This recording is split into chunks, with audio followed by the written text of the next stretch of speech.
So, welcome to Talk PR. I'm Tracy Williams, and today our guest is Amy Hereford. She's the president and CEO of LiftFund, a nonprofit fueled by more than $1 billion in small business lending. Its mission is to help finance support services, and it may become the new best friend of Los Angeles fire recovery. So, Amy, tell us how you can help because we sure do need it. Oh gosh. Well, and that's what we are mission driven to do. LiftFund is 30 years old. We were formed by a former nun, actually, who a section of nuns from Latin America recognized that the United States needed to help alleviate poverty through microloans. That is what LiftFund has been doing, is microloans. Our average size loans nowadays are around 20 to 30,000. When COVID hit, LiftFund was tapped to get access to capital out to the communities that needed it most very quickly. So we built a skill set of hundreds of millions of dollars have come through LiftFund. It's been a trusted source that came from the federal government, state level, municipality level. That's what we did when we got and built that fraud infrastructure that comes along anytime you have that type of emergency. What we realized is we are also available to respond to every type of disaster, business interruption, and so on. So when we find folks that are needing it very quickly, that's what we specialize in, especially on the small business level. We've got to help them quickly. So that's how we can be of service anytime there is a wildfire, whatever type of instance that is causing a business interruption in California, we are more than happy to come. And that's what we did. So this is so interesting because microlending, I think we think about it from stories on 60 Minutes of giving, tribes or certain countries, women a phone so that they could conduct businesses. It was at that level. So this is outside money, Latin America stuff coming to give to the wealthy United States. So that's something I think people don't know even exists. It's true. Well, in whatever level you are, you certainly will have poverty. And the one of the best ways to help alleviate that poverty, a way that has earned itself a Nobel Peace Prize, for the work, not LiftFund personally, but Grameen, where microlending is done in India, has that Nobel Peace Prize, and it is for the type of work that we do that is very effective at helping to alleviate poverty. If a world without something like LiftFund looks like a boondoggle for predatory lenders. That's what essentially happens. Not everyone will be bankable instantly. Not everyone who wants to start and pursue their dream will be bankable. And that's just not feasible. But what is available is safe and responsible capital.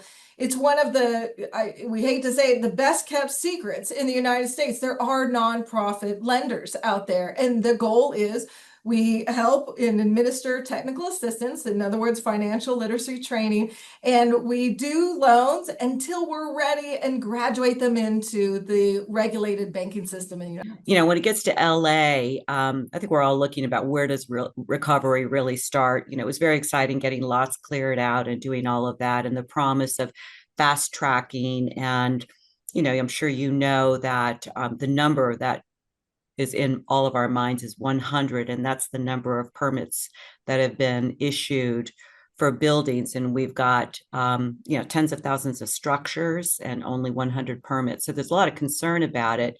So where do you think recovery really starts? In our 30-year history of helping with disasters, what we have found is there is a gap in understanding and essentially, and certainly in funding of what's needed. We have to help small businesses. Sometimes we'll get pushback. Well, we want to help individuals first.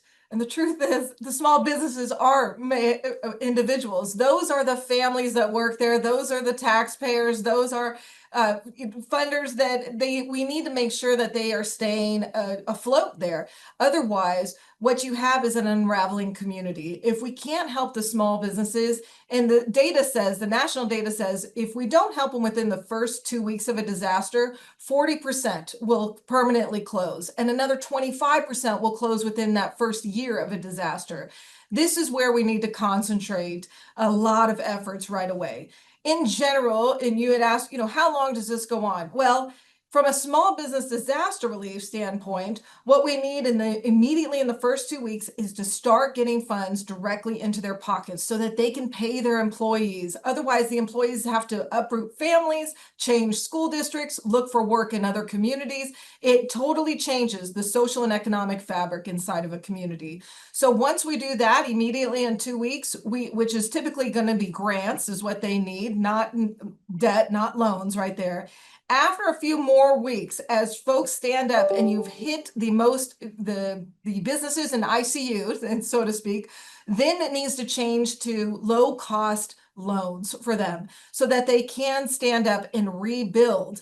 That in order to do that in anywhere in the United States, there just isn't enough.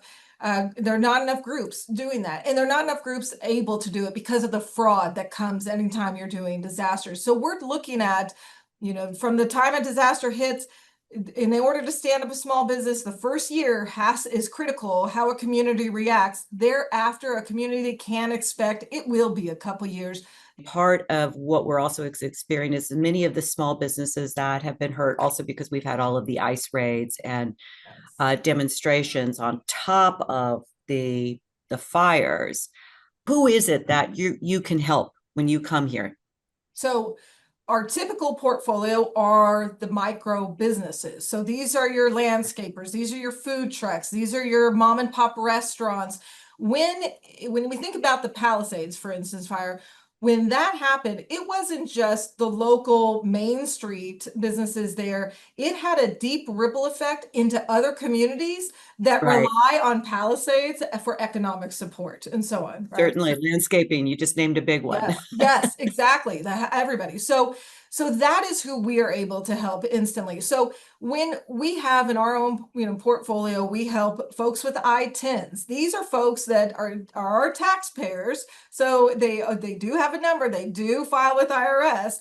And, of course, we ask for social security numbers and so on from other folks who are not I-10 holders. That's important in a disaster because there will be bad actors coming. And the more public this disaster, the more fraud attempts you have around the Right. world to try to pose as these small businesses. And these small businesses are vulnerable to that, to identity theft and so on. So yes, we still need, in order to See, you're hit who we're trying to hit, it's about funding. We've got to have funding because at this point, we haven't hit deep enough yet.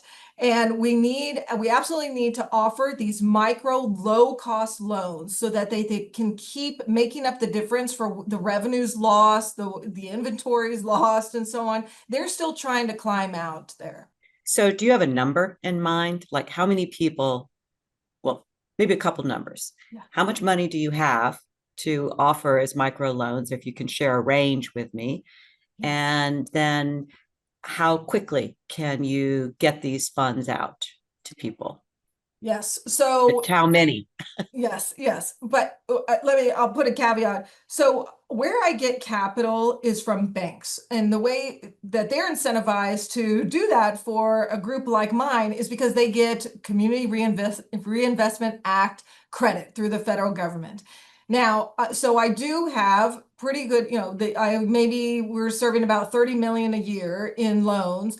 If that's the case, though, whenever there's disasters, we are pigeonholed on where we can serve until I can get funding in that area. So while I have capital to lend out, I have to lend it out at an interest rate that's a fair interest rate, but where you want it in disaster is really as close to zero as possible. In order to get that as close to zero as possible, I need grants to be able to do that. Right now in Los Angeles, we've exhausted our grants to buy down the interest rate. That is what I'm needing right now from Los Angeles is I need a contribution where I have the capital to lend out, but I need a one-time contribution at least to buy down the interest rate to 0% so that these folks on the ground are not taking on debt with interest in the time when they really need, low interest loans.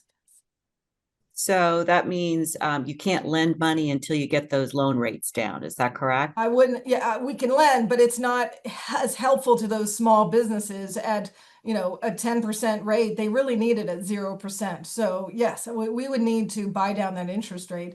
And it's about a 1-to-4 ratio. So if I'm looking at doing, $400,000 worth of loans, which if we just roughly say, that'll help 400 businesses or so on. Now we're talking about, I need $100,000 just to buy down the interest rate to help those businesses.